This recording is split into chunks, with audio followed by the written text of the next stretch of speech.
Today on the TMZ Podcast. Welcome to the TMZ Podcast. Eric and Eric here. How are you doing? I'm doing all right, but something was a little off about my morning show. My favorite morning show. You know Good Morning America. I know you love GMA. And GMA3 particularly, you love. You're a big fan of. Yeah, so they've had a bit of upheaval over at GMA. Usually a nice, placid experience for the viewer. There's been a lot of drama recently, and there's a change that maybe some viewers noticed. Here's what the GMA intro sounded like before the Amy and T.J. saga. As recently as last week. As recently as last week. Now from Times Square, Amy Robach and T.J. Holmes with Dr. Jen Ashton and What You Need to Know. So they weren't even on the show at this time, but remember, they were suspended, and it wasn't clear whether they were going to come back. Suspended, and as of like last Friday, you heard it, their name's still in the intro. Yeah, because look, you hear that groove, you hear that little synth beat, and it just gets you in the mood for listening to morning news with your coffee. Here's what it sounds like as of yesterday. Now from Times Square, here's what you need to know. They are gone. They've been scrubbed from existence. This is pretty common. So remember, they had their whole affair saga. It created an uncomfortable situation at work. They initially stayed on the air, then it created the sort of controversy, so they suspended them to figure it all out and conduct an investigation. The results of that investigation revealed a lot of stuff. TJ had allegedly had several sort of affairs in the office, let's call them that. And they also said that Amy had alcohol in her office, although that seemed like a stretch. That seemed like they were reaching. You know, I got booze in my office. I don't drink it at work, but I receive you don't bottles. drink at all, so. It's true. It's true. But in any event, they met. They had a somewhat contentious mediation and in the end parted ways. So they will no longer be on GMA.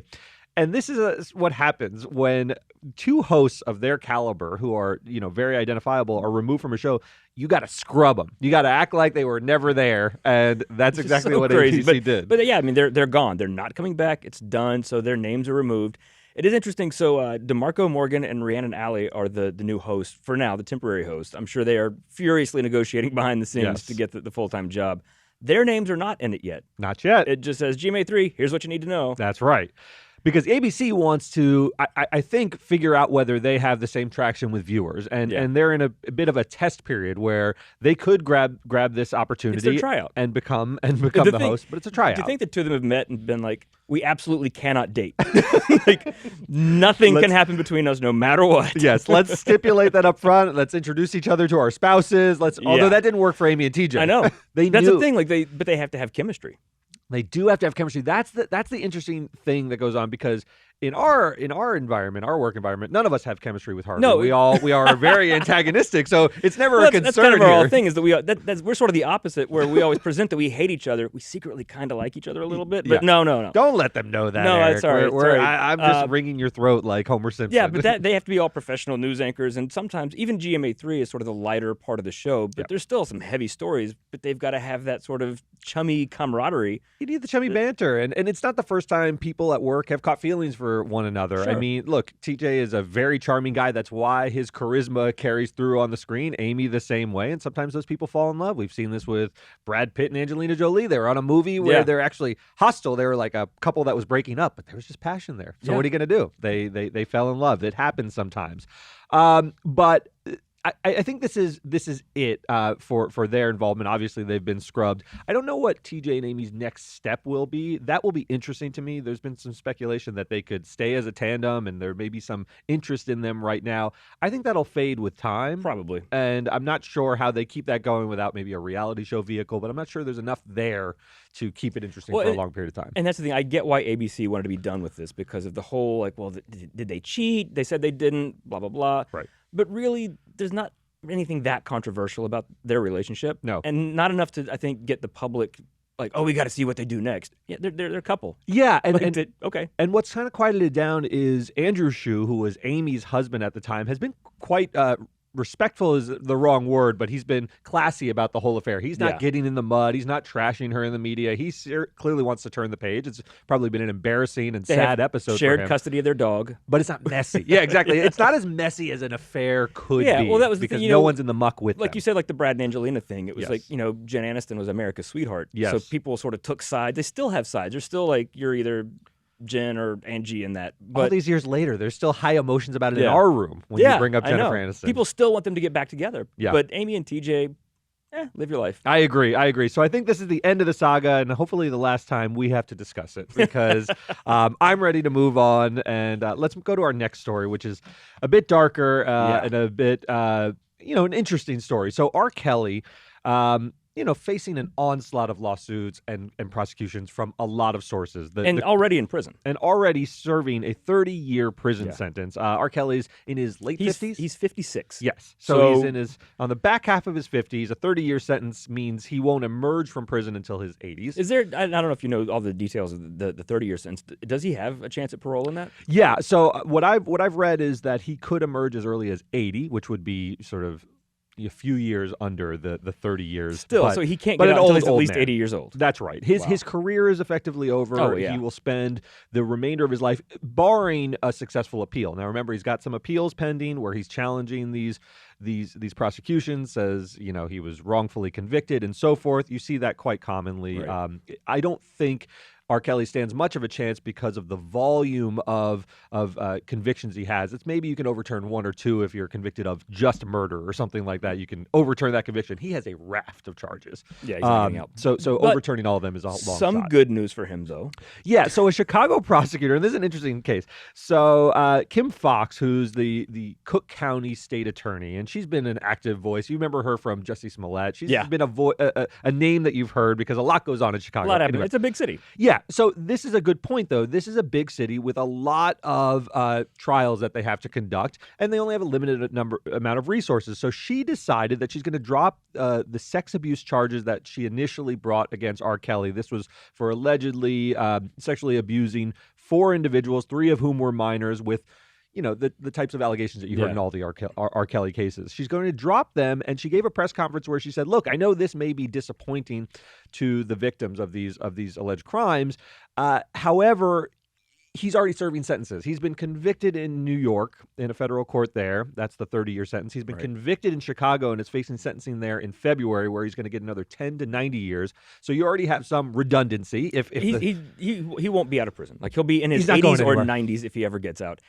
So I get, like, it seems sort of pointless in a way. Like, okay, it's sort of spiking the done. football. Yeah, it's but done. If you are one of those 4 people whose charges are being dropped, is that justice to you? That the fact that your abuser is off the streets serving his sentence, right? He's done, but he hasn't been held accountable for what he did to you. That's right. The things that he did to them, the crimes that they are alleging against him, I guess we have to say, they get no justice for them personally. It's sort of like you see, like with Jeffrey Dahmer and people like that, where somebody who's a serial killer or a mass murderer, they go to prison for life for 4 of the murders, and say they killed 10 people.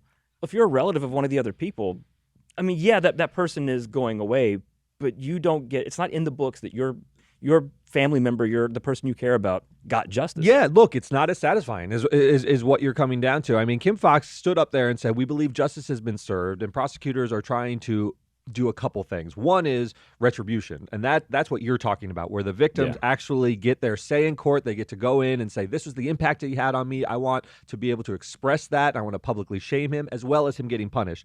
They also have the role of deterring people, specifically and generally. They want generally people not to commit crimes like R. Kelly, so that's why you punish people. And specifically, they want to keep him from committing more crimes. They say both of those goals have been served. He is in prison, and a big message has been sent to other sexual abusers not to do so.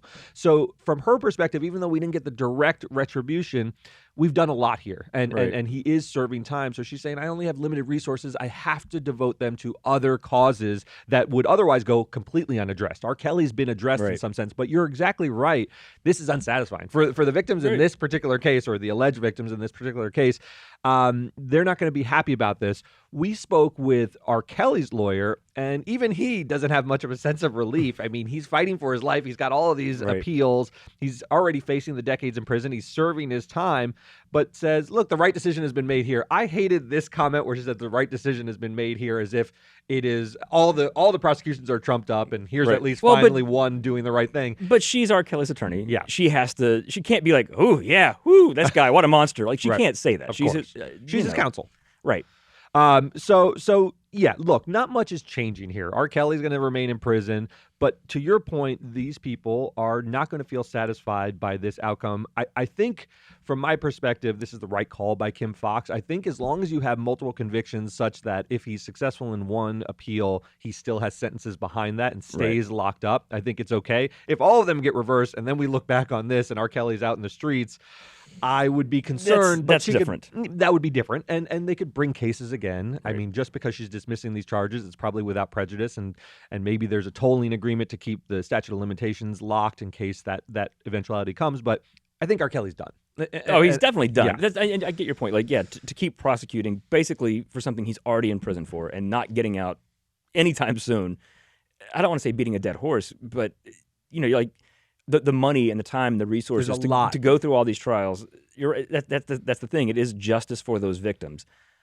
But within the justice system, yes, it's just reiterating a point that's already been made multiple times. Yeah, and R. Kelly, the 90 years he faces in Illinois. Wow. I also appreciate that it's not the only case in Illinois. I think he's so associated with Chicago that it's important that some court in Chicago levies justice against him. The other case that he's serving the 30-year sentence is in New York, but I think he's singularly associated sort of with Chicago, right? So you want that jurisdiction to actually inflict some punishment. But to Kim Foxx's point, she's saying, look, there's a federal court here, and they're going to give him 10 to 90 years. I think he'll probably get the higher end of that is my guess, because a lot of his, crimes were committed there.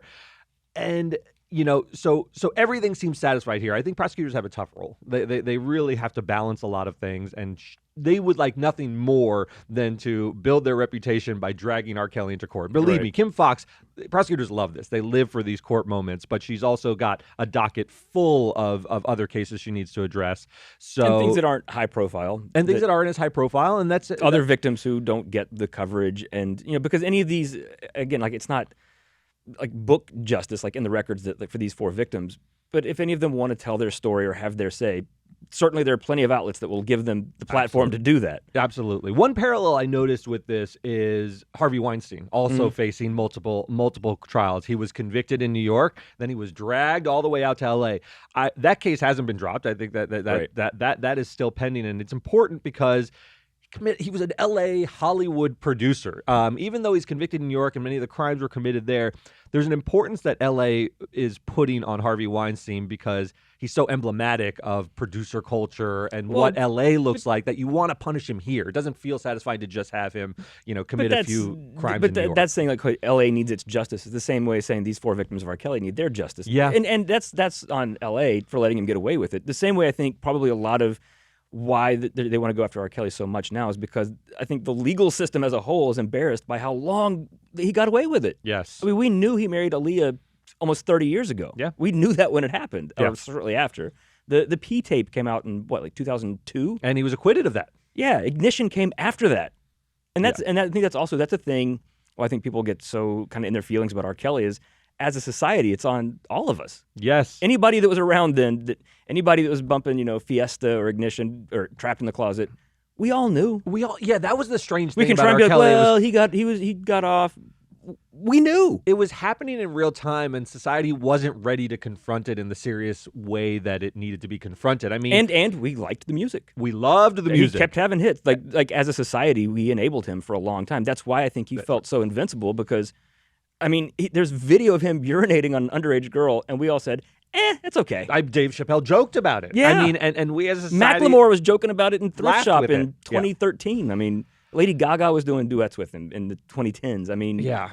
We're sort of horrific. we're not society, because great. I confess that when I saw the Dave Chappelle skit, you did, and Trapped in the Closet, you would see all these things, and you sort of had an inkling that this is a weird dude. This is a very strange dude. We always knew he was a weird dude, but there are lots of weird dudes in pop music and R&B music, and that's right. Not all of them are criminal. Right. Wasn't the thought at the time that he's strange and eccentric in the way that rock stars can lead a very strange, eccentric life? It didn't feel criminal in the same way when you observed it. Now Well, it also, looks because, horrific. and that's because look Yeah. at all the other people we forgave. Jerry Lee Lewis married his 13-year-old cousin. Chuck Berry was trafficking underage girls across state lines. That's what he went to prison for. Like, we give a lot of people a lot of passes for that. And I think finally as a society, it kind of hit the, you know what, no more. Yeah. Same with Harvey Weinstein. Social mores just catch up. It Like, was, so, it well, was yeah, like, there's a casting couch. We threw that term around Yeah. as if it were acceptable. Totally unacceptable even at the time, but it was sort of acknowledged and not addressed. And now everything is there's a reckoning. Yeah. And R. Kelly and Harvey Weinstein are going to spend their time behind bars. Remember what R. Kelly's nickname was that he gave himself? No. He was the Pied Piper of R&B. He used to say it in his songs. Right. What did the Pied Piper do? He lured children with music. Like that, Yeah. He just told us. This is funny. Like going back, like his very first song in 1992 was a song called "She's Got That Vibe." Mm-hmm. There's a part in the song. I remember when that song came out, and I liked it at the time. Had no idea who R. Kelly was. Sure. And there's a part in the middle where he's like naming other women who've got that vibe, and he goes, "Little Aaliyah's got it." This was 2 years before her first album came out, so she would have been 12 or 13. Yeah. I had no idea who she was. It's just a name in a song. And I didn't listen to the song after she got famous and forgot about it. And then you hear it, and it's like, from literally the very first single, he's shouting out a 12-year-old girl that's got that vibe. Well, I didn't even know about that song, so it feels like you're more complicit than me. But we'll I didn't know she wrap it was. up. We'll wrap it up right there. R. Kelly not going anywhere, and TJ and Amy Not coming back. scrubbed from existence. So neither of them having a great day.